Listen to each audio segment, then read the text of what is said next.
அனைவருக்கும் வணக்கம். இன்று சொல்வனத்தின் புனைவு பலத்தில் நாம் சந்திக்கும் இருக்கும் எழுத்தாளர் சார்பினோ டாலி. இவர் தமிழ்நாட்டின் கன்னியாகுமரி மாவட்டத்தைச் சேர்ந்தவர். கணித ஏழில் இளங்கலை பட்டமும் கல்கத்தா ஐஐஎம்மில் மனித வள மேலாண்மை முதுகலை பட்டமும் பெற்றிருக்கிறார். வேலை நிமித்தமாக கரீபியன் ஐலண்ட் சென்ட் மார்ட்டினில் உள்ளார். இவர் சொல்வனத்தில் ஒரு சில கதைகள் எழுதியிருக்கிறார். அந்துப்பூச்சி, கப்பை போன்ற கதைகள். இவருடைய பச்சாத்தா, ஒரு நாடோடி பாணன், இசைக்குறிப்புகள் அண்ட் பிற கதைகள் என்ற சிறுகதை தொகுப்பு 2024 யாவரும் பதிப்பகம் வெளியீடாக வந்துள்ளது. வாருங்கள் சார்பினோ டாலி. Thank you ma'am. உங்கள் கதை கிருஷ்ணலீலை குடும்ப உறவுகள், தலைமுறை மோதல்கள், உள்விரிசல்கள், தனிமை, தன்னம்பிக்கை, மனச்சோர்வு, ஆண்மையின் அழுத்தம், சமூக பொறுப்புகள் போன்ற பல அடுக்கு சிக்கல்களை அழகாக வெளிப்படுத்துகிறது. கதை முழுவதும் ஒரு தனிமனித போராட்டத்தை சித்தரிக்கும் உளவியல் நதி போல ஓடுகிறது. கிருஷ்ணன் எனும் நண்பன் கொண்டு வரும் தத்துவ நுணுக்கங்கள் கதையின் ஓட்டத்துக்கு ஒரு வித்தியாசமான பார்வையை அளிக்கின்றன. இந்த தத்துவ உரையாடல் இலக்கியத்தை மட்டுமல்ல, வாழ்வையே நம் முன் புதிய பார்வையில் திறக்குமோ என்று எனக்கு தோன்றுகிறது. இந்த கதையிலிருந்து சில கேள்விகளை உங்கள் முன் வைக்க ஆசை. இது எல்லோரும் கேட்கிற கேள்விதான், ஆனால் நானும் கேட்கின்றேன். கிருஷ்ணலீலை என்ற தலைப்பு ஏன்? ஓகே, பொதுவா கதையோட தலைப்புகளை பொறுத்த வரைக்கும் நான் எப்படி சூஸ் பண்றதுன்னா, ஒரு டம்மி தலைப்பு வச்சுதான் எழுத தொடங்குறது. அது பெரும்பாலும் அதுல இருக்கக்கூடிய ஒரு ப்ரொட்டாகனிஸ்டோட பெயரா இருக்கும், அல்லது அந்த கதையோட கதையை எங்க பார்த்து கொண்டு போறனோ அதை ஞாபகப்படுத்துற மாதிரி ஏதாச்சும் ஒரு இதை வச்சுதான் நான் எழுத தொடங்குவேன் நான். பட் எழுதி முடிச்சது அந்த கதையில இருந்து அதை விட பெட்டராட்டு ஏதாச்சும் தலைப்பு கிடைக்குதா அப்படின்னு சொல்லிட்டு பார்த்து அதை பெரும்பாலும் சூஸ் பண்றதுதான் என்னோட வழக்கம்.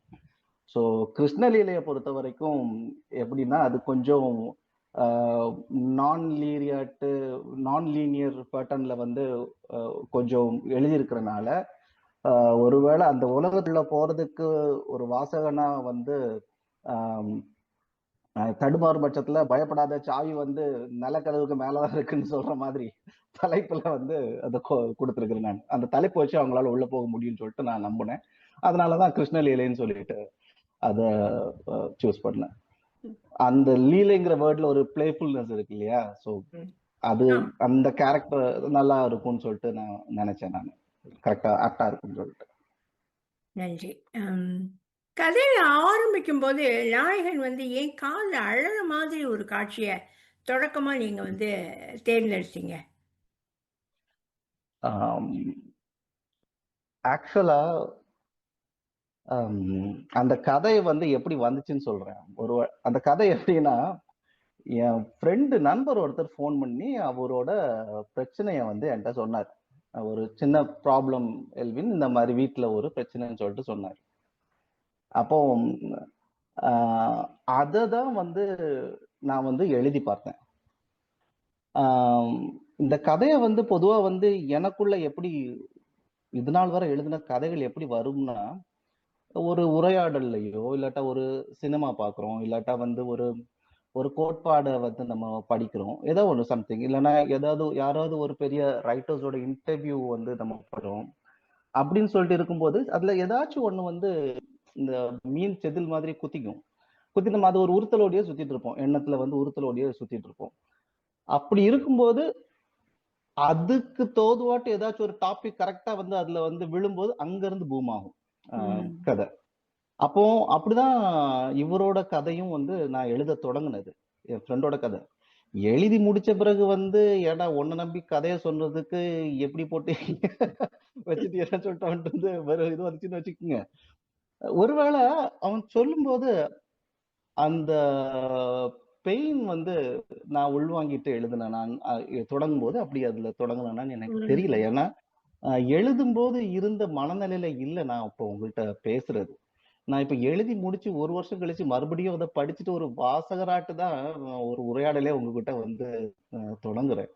புரியுது. அதனால வந்து எனக்கு வெட்கமாட்டு வந்து அந்த மனநிலையில எப்படி அத தொடங்கணும்னு சொல்லிட்டு பெர்ஃபெக்ட்டா சொல்ல முடியல. நன்றி. ம். அம்மாவோட பாசத்த வந்து ரொம்ப அழகா வெளிப்படுத்தியிருக்கீங்க. இப்படி ம். பாசமான அம்மா வந்து மரண படுக்கையில வந்து சொல்லுவாங்க. எந்த புள்ளைய வேண்டாம்னு நெனச்சு கொல்ல துணிஞ்சனோ, அந்த புள்ள தான் அப்படின்னு ரொம்ப ம். கடுமையா இருக்கு அது. அப்படியே உங்களுக்கு எழுதணும்னு தோணுச்சு அம்மாவ.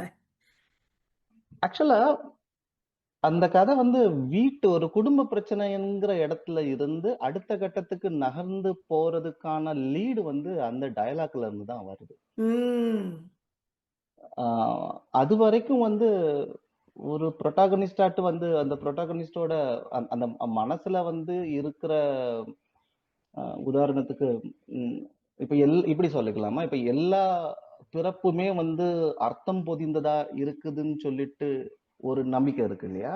ம். ஒரு நம்புற ஒரு ஆ சூழல்ல வந்து அதுல ஒரு பொத்தல் விழுற மாதிரி, ஒரு ப்ரூட்டல் ட்ரூத் வந்து ஒரு பொத்தல் விழுற மாதிரி அந்த டயலாக் வந்து ம். கொண்டு வந்தேன். அப்போ அப்படி வரும்போது, அது அங்கிருந்து விரிஞ்சு, அது எப்படி அவனுக்குள்ள அந்த மாற்றம் வந்து தொடர்ந்து நடக்கிறதுக்கு எடுத்துட்டு போறது அப்படிங்கிறதுக்காக தான் அந்த டயலாக் கொண்டு அதுல குடுத்தது. ம். அந்த டயலாக் அதுல அப்படி கொடுத்தது. ம். அப்புறம் என்ன கேட்கணும்னு தோணுதுன்னா, கதாநாயகன் வந்து ம், வீட்லேருந்து வேலை செய்யும்போது, அ குழந்தைங்க, ம், அப்புறம் பெற்றோர பார்த்துக்கிறது, இதெல்லாம் ஏற்படுற சிரமம். அப்புறம் அவன் மனைவி வந்து வெளியில ம், போய் வேலை செய்யும்போது, அவனுக்கு அவனுக்கு வந்து அந்த அதீத வீட்டு வேலைகள் அதெல்லாம் வருது. அதெல்லாம் அவ்வளோ அழகா ம். விவரிக்கிறீங்களே! இதெல்லாம் கதைக்கு தேவைன்னு யோசிச்சீங்களா? ஆ இது இப்ப அந்த புரோட்டகனிஸ்ட்குள்ள அந்த நடக்கிற அந்த டிரான்ஸ்ஃபர்மேஷனுக்கு அடுத்த ஒரு டிரான்ஸ்ஃபர்மேஷன வந்து இன்னும் ஒரு வாசகர் அந்த டிரான்ஸ்ஃபர்மேஷன் ஃபீல்டுக்குள்ள வந்து ஒரு வாசகன கூட்டிட்டு வர்றதுக்கு வந்து இந்த ஒரு அ அந்த வேலையில இருக்கக்கூடிய சிரமங்களும், அதுல அவங்க படக்கூடிய அந்த கதாபாத்திரங்கள் அடையக்கூடிய அழுத்தங்களும் அ ஃபீல் பண்ணுனா, அத இன்னும் பெட்டரா அவங்க வந்து அந்த ப்ராசஸ்க்குள்ள வந்து புரிஞ்சுக்க முடியும் அப்படிங்கிற மாதிரி நான் நம்புனேன். அப்பதான் அதுக்கு அடுத்த சம்பவம் வந்து நான் வந்து அத நம்ம குடுக்கும்போது அது இம்பாக்ட்ஃபுல்லா இருக்கும் இல்லையா? தட்ஸ் ம். சப்போஸ் டு பி கன்வின்சிங்கா இருக்கணும் இல்லையா? அதனால தான் அப்படி அந்த இத வந்து விவரணையா குடுத்தது. ம். நல்ல பதில். கதை முழுசும் நாயகன் வந்து அவனோட உணர்ச்சிகள வந்து ஒடுக்கிக்கிட்டே போறான். ம், இப்படி ஒரு கதாநாயகன படைக்க தோன்றிய காரணம் வந்து, நீங்க அந்த உங்க ஃப்ரெண்ட் சொன்னதிலிருந்து உங்களுக்கு எழுந்துச்சு அப்படின்னு சொன்னீங்க. ம், ம், கதை வந்து ரொம்ப எளிமையான ஒரு குடும்ப தகராறு. ஆஃப்டர் ஆல் ஒரு டீ போடுறதுல தொடங்கி, வாழ்க்கையோட ம், மிக ஆழமான கேள்விகளை தொடர் செய்யும்படி போகிறது. இதுவும் திட்டமிட்டு ம். தான் எழுதினீங்களா? இல்ல எழுதும் பொழுது மனசுல வந்து அப்பப்ப வரும். அந்த உணர்ச்சிகள்னால வந்து உந்தப்பட்டு எழுதினீங்களா? ஆஹா.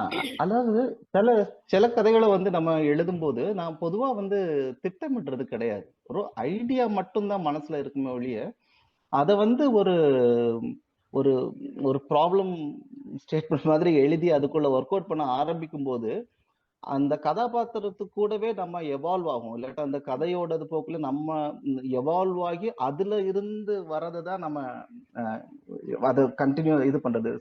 அ தொடர்ச்சியா நம்ம கொண்டு வர்றது. அப்படிதான் பொதுவா அந்த கதைய வந்து எழுதுறது.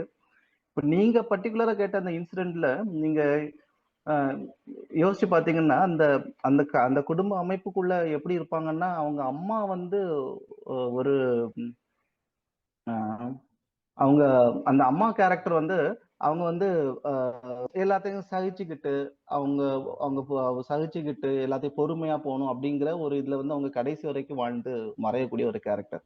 அப்ப இந்த பையன் அவங்க அம்மாவோட தான் ரொம்ப அட்டாச்டா இருப்பான் அந்த ம். புரோட்டகனிஸ்ட். அப்போ அவங்கள்ட்ட இருந்து அவனுக்குள்ள வந்த அந்த இதுதான் பண்பு குணாதிசயம். தான் அந்த அந்த அந்த இது. அப்படிதான் நம்ம அத எடுத்துட்டு வந்தேன் நானு. அப்ப அப்படி எடுத்துட்டு போயிட்டு இருக்கும்போது, அந்த ப்ராப்ளம் வெடிக்கிற இடம் இருக்குல்ல, அவங்க அப்பா கூட முரணாகுற இடம் வந்து, அந்த பிரச்சனை வந்து அவங்க என்ன சொல்றது? ஆக்சுவலா அது அவங்க அப்பா கூட இல்ல. அந்த அப்பா அப்பாங்கிறது வந்து அது நாள் வரைக்கும் அந்த அவனும் அவங்க அப்பா மாதிரி இருந்த ஆள் தான். அவங்க அப்பா மாதிரி இருந்த இடத்துல இருந்து ஏவல் செஞ்சுக்கிட்டு வேலை வாங்கிட்டு இருந்த ஆள் தான். ஒன்ஸ் அவங்க அம்மா மறைஞ்ச பிறகு வந்து அந்த வேலையை அவனும் அதை செய்து பழகுறான். செய்யும்போது வந்து அவனுக்குள்ள இருந்து அது நாள் வரைக்கும் இது சரி, இதுதான் கரெக்ட்னு சொல்லிட்டு ஏதோ ஒரு குரலோட குரல் வளை வந்து அப்படி நெறிய தொடங்குது. அந்த நெறியும் போதுதான் வந்து அவங்க அப்பாவோட ஏதோ ஒரு நகல் அவனுக்குள்ள இருந்து மாய தொடங்குது. ஸ்லோலி வந்து ஃபேட் அவுட் ஆகுது. அப்போ அந்த ஃபேட் அவுட் ஆக தொடங்குது. இப்போ இப்படி இருக்க சூழல்ல அவங்க அப்பாட்ட இருந்து அந்த அவரு சாதாரணமா தான் அவர் கேட்பாரு. அவன் அங்க பாக்குறது வந்து அவனதான். அவனோட மனசாட்சியோட மனசாட்சியோட ஒரு ஸ்தூல வடிவத்தான் பார்க்கறான். ஏன்னா அது அவங்க வழி வழியா அவங்க விட்டு வர்றது தானே. அப்பாட்ட இருந்து அப்பான்னு சொல்லிட்டு நம்ம ஒரு வரக்கூடிய அந்த அதை வந்துதான் வந்து அவன் அது கூட தான் அவன் கான்ஃபிடன்ட் பண்றான். ஸோ ஹி வாண்ட்ஸ் டு அதை கம்ப்ளீட்டா அதை எராடிகேட் பண்ணணும்னு சொல்லிட்டு பஸ்ட் அவுட் ஆகிற இடம் அதனாலதான் வேண்டாம்னு சொல்லிட்டு. அதனாலதான் அந்த சம்பவம் வந்து அப்படி அங்க வந்திருக்கிறது. ஒழுங்கா வந்திருக்குன்னு நினைக்கிறேன். தந்தை மகன் அண்ணன் இவங்களுக்கு நடுவில் இருக்கிற நிதி பொறுப்பு நன்றி அப்புறம் அதில் மோதல் இதெல்லாம் வந்து இந்திய குடும்பங்களில் இன்னும் தொடர்கின்றன அப்படிங்கிறத ரொம்ப அழகா வெளிப்படுத்தியிருக்கீங்களே, அதோட நோக்கம் என்ன?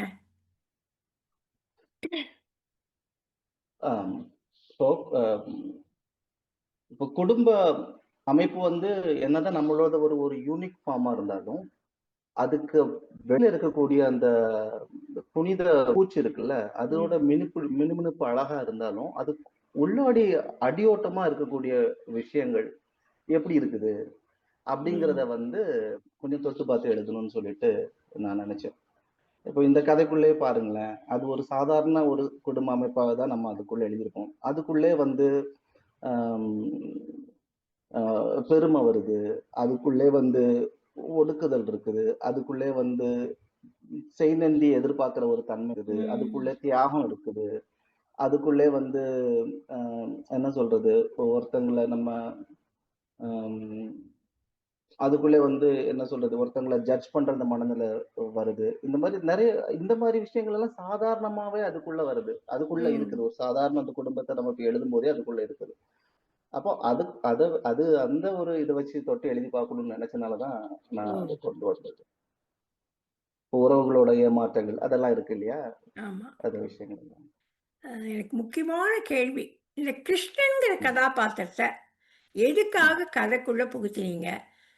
கதையோட நாயனோட மனசை அவன் மூலமா வெளிப்படுத்துவா, இல்ல உங்களுடைய மனசை அவன் மூலமா வெளிப்படுத்துவா?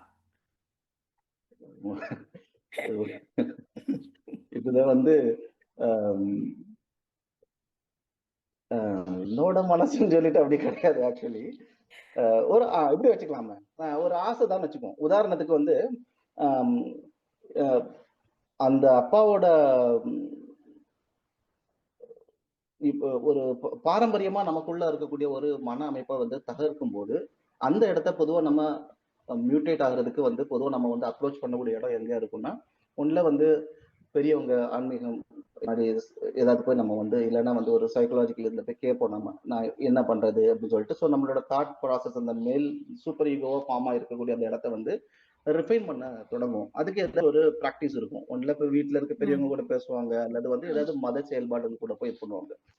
அப்போ அந்த இடத்துல இந்த கிருஷ்ணன்கிற இதுல வந்து நான் வந்து வாட் இஃப் அந்த இடத்துல வந்து லிட்ரேச்சர் வந்துச்சுன்னா எப்படி இருக்கும், அதுதான் அந்த கேரக்டரை வந்து கொஞ்சம் இது பண்றது, யூனிக் பண்றது. வாட் இஃப் அவன் படிச்ச லிட்ரேச்சர் மூலமாட்டு ஒரு சூப்பர் ஹீரோ அவனுக்குள்ள ஆகுது, அது மனசாட்சி அடப்பாகுதுன்னா அப்புறம் அவனோட லைஃப் நம்ம எப்படி பார்ப்போம் அப்படிங்கிறத எக்ஸ்பீரியன்ஸ் பண்ணி பாக்குறதுக்காக தான் அப்படி கொண்டு வந்தது. ரெண்டாவது, நீங்க அந்த கேட்கிற அந்த கிருஷ்ணன்கிறது வந்து அது ஒரு பாசிபிலிட்டி தான். புரோட்டாகனிஸ்டுக்கு பேர் இருக்காது. இப்ப கிருஷ்ணன் பேரு வந்து உன்னை புரோட்டாகனிஸ்டோட பேரா, அல்லது அவங்க கற்பனை பண்ற ஒரு கதாபாத்திரமா, அல்லது இது ரெண்டுமா அப்படிங்கிற விஷயத்துல வந்து வாசகனை வந்து மீண்டும் அதை படிக்க வைக்கிறதுக்காக பர்பஸ்ஃபுல்லா அது கொண்டு வந்ததுதான். they have to find out. அது அவங்க கண்டுபிடிக்கணும். அது அப்படிங்கிற விஷயம் வந்து அதுக்காக அது பக்குள்ள வச்சதுதான். ஒரு ரீரீடிங்க்கு டிமாண்ட் பண்ற மாதிரியே அதை ஸ்ட்ரக்சர் பண்றதுக்குன்னு சொல்லிட்டு அதை பண்ணதுதான். அதனாலதான் அவன் அந்த தர்ப்பப்புல்லாக்கு மாதிரி ஒரு ஐ மீன் ஒரு நாகரிகமான ஒரு சொற்கள்லாம் உபயோகிக்காம இருக்கான் சில இடங்கள்ல கிருஷ்ணன் இல்லையா? அவனுடைய எக்ஸாக்ட்லி. ஏன்னா வந்து இவனோட ப்ரொட்டகனிஸ்ட் வந்து முழுக்க வந்து ஒழுக்க நெறிகளை இல்லைன்னா சரி தவறுகளை வந்து அவனோட ஃபேமிலியில இருந்து பாரம்பரியமா அவன் கொண்டு வர ஒரு விஷயத்த இவன் வந்து பர்பஸ்ஃபுல்லா வந்து தலைகீழம் பண்ணி பாக்குறான். ம் அந்த தலைகீழ் பண்ணி பாக்குறதுக்கு அந்த இது வர்றது வந்து அவன் படிச்ச அவனோட தேர்ந்தெடுத்து படிச்ச புத்தகங்கள்ல இருந்தோ இல்லாட்டா அது சார்பு நிலை எடுக்கக்கூடிய பிலாசபிக்கல் ஐடியாவில இருந்தோ அது வர மாதிரியான ஒரு ம் கற்பனை தான். நல்ல கதாபாத்திரம் அது. ம் இருள் இருள்னு நீ அடக்கி வைக்கிற ஆசையும் கோபமும் காமமும் தான் மனுஷனோட பவித்திரமான உணர்ச்சிகள். சமூகம் இருள் என கருதி அடங்கச் சொல்லும் ஆசை, கோபம், காமம் இதெல்லாம் வந்து ஏன் பவித்திரமான உணர்ச்சிகள் அப்படின்னு கிருஷ்ணனை சொல்ல வச்சிருக்கீங்க? ஆக்சுவலா அது வந்து அந்த ஸ்ட்ரீட் ஃபைட் அந்த இதுல வரக்கூடிய ஒரு டயலாக், தெரு அந்த சண்டையில வரக்கூடிய ம் ஒரு டயலாக் ஆமா. ஆக்சுவலி. இப்போ அவனோட அந்த மேல் மனம் அங்க காலியான உடனே அவனோட அங்க இருக்கிற அடிமனத்துல இருந்து அந்த இட்டு அங்க வேலை செய்ய ஆரம்பிக்குது. ஓ! அப்ப அதுக்குள்ள சப்ரஸ் ஆயிருக்கிற விஷயம் வந்து தட் இஸ் வெரி ப்ரூட்டல். அது ஹானஸ்ட் இல்ல அது. That's raw honest. அது நீங்க அதுக்குள்ள நம்ம அதை தான் வந்து மேல வந்து போட்டு இல்ல இல்ல இது தப்பு தப்புன்னு சொல்லிட்டு அது அங்க ஓப்பன் வைட் ஓப்பன் ஆகும்போது அது வெளியில வருது. இப்போ அது வந்து அந்த இடத்துல வந்து அது சொல்லு திஸ் ஆர் ஆல் த இதுதான் உண்மை. இதுக்கு மேல இது இருக்கக்கூடிய விஷயங்கள் எல்லாம் வந்து சும்மா ஒரு நம்ம பிராக்டிஸ் பண்ணி நம்ம வந்து போடுறதுதான். அப்போ அது வந்து ஆர்டிபிஷியல் இல்லைன்னா ஒரு என்ன சொல்றது பிராக்டிஸ் மூலம் ஒரு பழக்கத்தின் மூலமாட்டு இது மூலமாட்டு சொல்லி சொல்லி நம்ம இது பண்ற விஷயம் தான். But this is the real fact. இதுதான் உண்மை அப்படிங்கிற விஷயத்த வந்து ரியலைஸ் பண்றதுக்காக இல்லைன்னா அந்த கதை புரோட்டகனிஸ்டுக்கு வந்து தெரியப்படுத்துறதுக்காக அது கொண்டு வந்த ஒரு கிருஷ்ணனோட இதுதான் ரொம்ப தாக்கம் எனக்கே. உடைஞ்ச பற்களுக்கு இடையே தங்கத்தை கொண்டு நிரப்பி ஊட்டி எனக்குன்னு ஒரு கின்சுகையாக தயார் பண்ண போறேன். அதோட மினுங்களின் வெளிச்சம் போதும். வெத்து பாசாங்குகள் என்னை விட்டு ஓட. கின்சுகைனா அந்த உடைஞ்சதை ஒட்டுறது. அந்த தத்துவத்தை ஏன் இந்த கதையில சொல்லணும்னு உங்களுக்கு தோணுச்சு? ஓகே. நான் அந்த இதுல வந்து நம்ம அத வந்து அத வந்து ஒரு அடையாளமாட்டு அவனோட ஒரு அச்சீவ்மெண்டோட ஒரு அடையாள குறியாட்டு நான் அங்க அது கொண்டு வரல அந்த இடத்துல.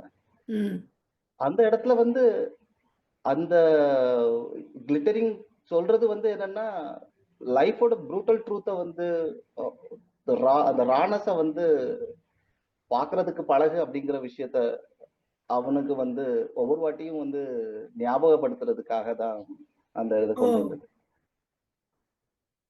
அப்போ ஆஹ், ஒரு சம்பவம் டைரக்டா சொல்றது ஒண்ணா இருந்துச்சுன்னா அதுக்கு பின்னாடி வேற ஒரு ரீடிங்க்கு ஒரு வாசகத்தை வந்து வாசகனை வந்து ஆஹ், கூட விளையாடி பாக்குறது தான். நீ அது என்ன இருக்கு பாரு அது என்னன்னு சொல்லிட்டு அது யாராச்சும் வந்து தெரிஞ்சுட்டு வந்து சொல்லும்போது அது நமக்கு ஒரு ஒரு நம்ம ஒரு புதிர் போட்டு யாராவது பதில் சொல்லும்போது நமக்கு அந்த ஒரு ஜாய்னஸ் இருக்கும்ல. ஆமா அப்படின்னு சொல்லிட்டு சிலர் அங்க இருந்து வேற இடத்துக்கு எடுத்துட்டு போவாங்க. அதுக்காக தான் அந்த மாதிரி. தஸ்தயெவ்ஸ்கி மாதிரியான பெரும் எழுத்தாளர்கள் காலத்தால் அழியாத படைப்புகளை உருவாக்கியது இந்த மாதிரியான இடங்களில் சந்திக்க நேர்ந்த பச்சை மனிதர்களிடமிருந்து தான் அப்படின்னு இந்த டாஸ்மார்க்ல பார்ல வந்து வேலை செய்யும்போது அதை நியாயப்படுத்தும் போது பச்சை மனிதர்கள் அப்படின்னு கிருஷ்ணா வந்து சொல்றார். அது எனக்கு கொஞ்சம் புரியல. அது என்ன பச்சை மனிதர்கள்? பச்சை மனிதர்கள்னா இப்ப நீங்க வந்து டாஸ்மாக் பாருக்குள்ள வந்து ஒரு ஒரு தேர்ட் ரைட் அவன் அவன் இவன் அவன் ஆக்சுவலா வந்து இவன் அவனை டிமாண்ட் பண்ணுவான். அந்த கொஸ்டின் அந்த ப்ரொட்டகனிஸ்ட் வந்து டிமாண்ட் பண்ற மாதிரி ஒரு வசனம் வரும். ம் ஆமா. நம்ம வேற எங்கேயாவது போவோம் அப்படின்னு சொல்லிட்டு பெட்டர் ம், பிளேஸ்ன்னு சொல்லிட்டு அப்ப அவன் சொல்லுவான் நீ எங்க போனாலும் எனக்கு என்ன ஆமா. ஹெவன்ல இருந்து வைன் ஏதாவது காய்ச்சி உனக்கு கொடுக்க போறாங்களா? கரெக்ட். அப்படியெல்லாம் ஒண்ணும் முடியாது. இங்க பாரு, இங்க வந்து ஃபுல் அசிங்கமா இருக்கும், ஃபுல் ஆபாசமா இருக்கும். அந்த இடத்துல இருக்கு. அங்க இங்க இருக்கிற இந்த மனுஷன் அங்க வந்து இங்க நடிப்பெல்லாம் கிடையாது. உள்ள எந்த ஆசைக்கும் அங்க தடை கிடையாது. உள்ள வெளி வேஷம் கட்டிட்டு அந்த பாருக்கு வெளியில அவன் ஒரு வேஷம் கட்டி நடப்பான். அது உள்ள கம்ப்ளீட்டா இல்லாம இருக்கும். இல்லையா? அங்க அங்க கம்ப்ளீட்டா வந்து அவங்க வந்து they will be completely naked. Naked in the sense ம். வந்து ஆமா. கம்ப்ளீட்டா இது பண்ணியிருப்பாங்க. இது பண்ண மாட்டாங்க. அப்போ அந்த இடத்துல அவங்க அவங்கள ரியலா எக்ஸ்பீரியன்ஸ் பண்ற ஒரு இடமாட்டு தான் வந்து பார்க்க. அப்ப அந்த இடத்துல வந்து ஹியூமன் நேச்சரை வந்து இவனை இது பண்றதுக்காக தான் சொல்றேன். ம். இதுதான் நேச்சர் தான் இருக்கும். இதுதான் ரியாலிட்டி. இது உனக்கு பார்க்க சகிக்காம நீ எதுக்கு ஓடி தப்பிக்கிறவா? இதுக்குள்ள இருந்து பாரு. இதுக்குள்ள இருந்து நம்ம பேசலாம். என்ன ஓ! பிரச்சனைன்னு சொல்லிட்டு அப்படிங்கிறது. ஓகே. ஓரளவு கனெக்ட் ஆகுதா அது? எனக்கு ஆம். தெரியல. யா. புரியுது. இப்ப புரியுது. ஏன்னா ஒரு கதையில எனக்கு இதுல ஒரு பிரச்சனை என்னன்னா, நம்ம வந்து ஒரு கதைய வந்து நான் கதைய எழுதினேங்கிற முறையில வந்து அத சொல்லும்போது அது ஒடுங்கிருமோன்னு சொல்லிட்டு ஒரு பயம் வேற இருக்கு. ம். ரீடிங்கோட அந்த ம். இது மறைஞ்சிரும் இல்லையா? மல்டிபிள் ஆமாம். ரீடிங்க வந்து ம்.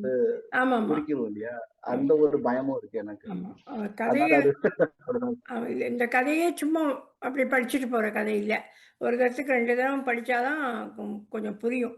ஏன்னா, அந்த கிருஷ்ணன் வந்து அவ்வளோ அழகா அ ஒரு மாதிரி பேசினா கூட, அது மாதிரியான ஒரு எண்ணங்கள்லாம் ஒரு சராசரி மனிதனுக்கு தோணாது. ம். இல்லையா? அந்த இல்ல மாதிரிலாம் அவன் பேசுறான். அப்படி தட்டி இல்ல. எழுப்புறது மனச. ஆ எக்ஸாக்ட்லி. அப்படி இல்ல. எல்லார் மனசுலயும் ஒரு குரல் இருக்கும். பட் நம்ம நம்ம அந்த குரல் படி வாழ்றோமா அப்படிங்கிறது தான் கேள்வி. ஆமா. அந்த மாரி வாழ மாட்டோம் நம்ம. ஆமா. இல்லையா? ஏன்னா சமூகத்துக்கு பயப்பட வேண்டியிருக்கு இல்லையா? எக்ஸாக்ட்லி, அதெல்லாம். எக்ஸாக்ட்லி. அப்புறம் வந்து வாட் இஃப் ஆமா.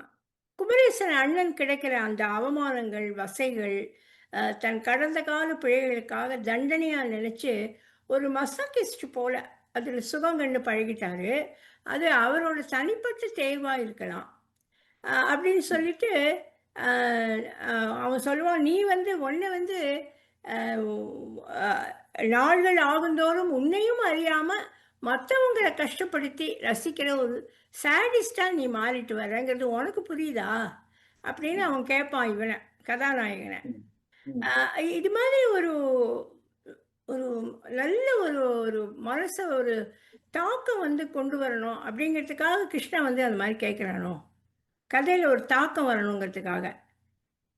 ஆக்சுவலா அவனோட அந்த அந்த கிருஷ்ணன் எழுந்து வந்து அந்த லீலை புரிய தொடங்குறது வெளியில இருந்து தான் ம். முதல்ல.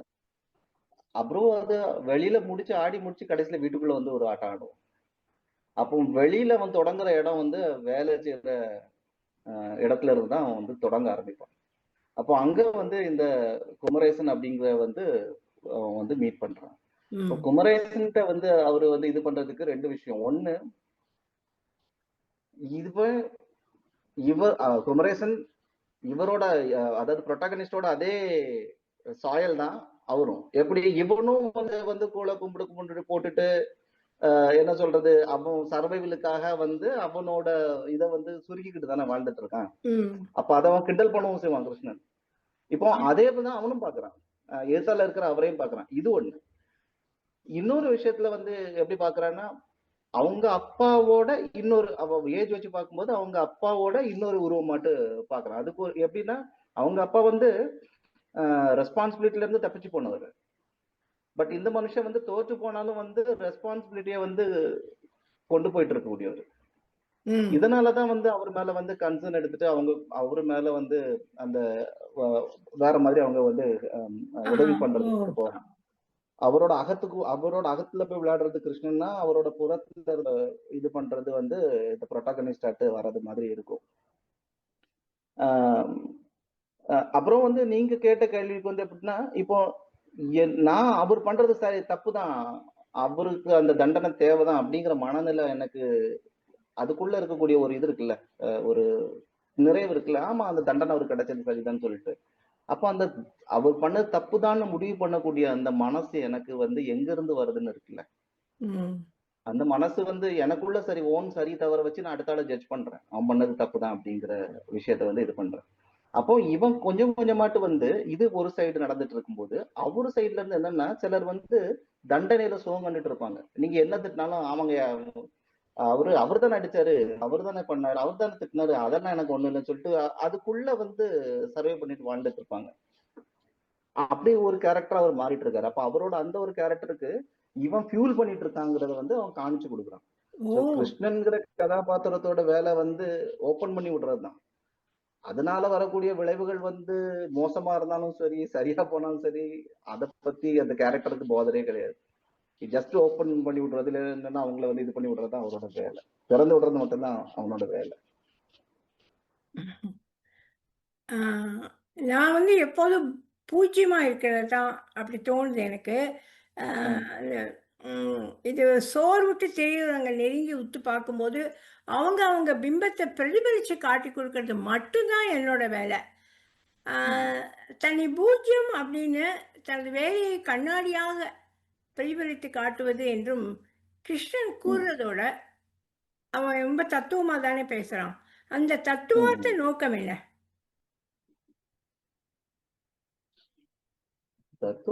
அவன் புதுசா எதுவும் பண்ற மாதிரி அதுல இருக்காது. ம். நீங்க பாருங்களேன், அவன் பேசுறது வந்து நம்ம அப்படி தத்துவார்த்தமா இருந்தாலும் அவன் புதுசா எதுவுமே அவன் சொல்ல மாட்டான்.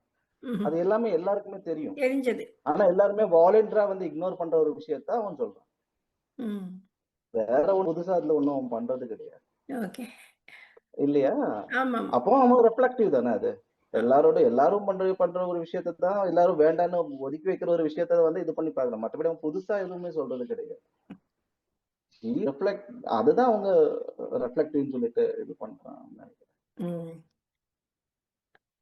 ஆ, அப்புறம் கதை முடியும்போது, ஆ, கதாநாயகன் வந்து சொல்வான், "இன்றாவது நிம்மதியாக தூங்க வேண்டும். விழி மூடியதும் செவிக்குள் வந்தமர்ந்து கொண்டு படிப்போமாவென அவன் கேட்காமல் இருந்தால் சரி." அப்படின்னு சொல்றீங்க. அது ம். என்ன சொல்ல வரீங்க வாசகர்களுக்கு? அந்த லாஸ்ட் லைன் எனக்கே கொஞ்சம் அந்த புரியல. இடத்துல வந்து அந்த இடத்துல டிமாண்ட் பண்றது வந்து ரீரீட் பண்ணுன்னு தான். மறுபடியும் படி. ஓகே. அதுக்காக தான். அந்த எக்ஸ்பீரியன்ஸ கேட்டு ஓகே. கிருஷ்ணன வந்து ஐடென்டிஃபை பண்ணு. நீ உங்களோட லைஃப மறுபடியும் அதுல ரெஃப்ளெக்ட் பண்ணி பாரு. ஓகே. உங்களுக்குள்ள கிருஷ்ணன் இருக்கானான்னு சொல்லிட்டு எந்த கண் இருக்கு. அந்த மாரி விஷயத்துக்காக தான். வேற ஒண்ணும் இல்ல. ரொம்ப நன்றி சார்ல்ஸ். உங்களுடைய இயற்பெயர் வந்து எல்வின் இல்லையா? ஆமா. ஆ. சரி. ஆ, ரொம்ப அழகாவும், பொருத்தமாவும் பதிலளிச்சீங்க. ஆ, தேங்க் யூ சோ உங்களோட மச். எழுத்துப் பணி உங்கள் எழுத்துப் பணி சிறக்க சொல்வனம் சார்பாக எனது வாழ்த்துக்கள். மிக்க நன்றி. Thank you so much. மீண்டும் தேங்க் யூ மச். ரொம்ப நல்ல பதில் சொன்னீங்க. மீண்டும் சொல்வனத்தின் புனைவு வனத்தில் சந்திக்கும் வரை அனைவருக்கும் வணக்கம்.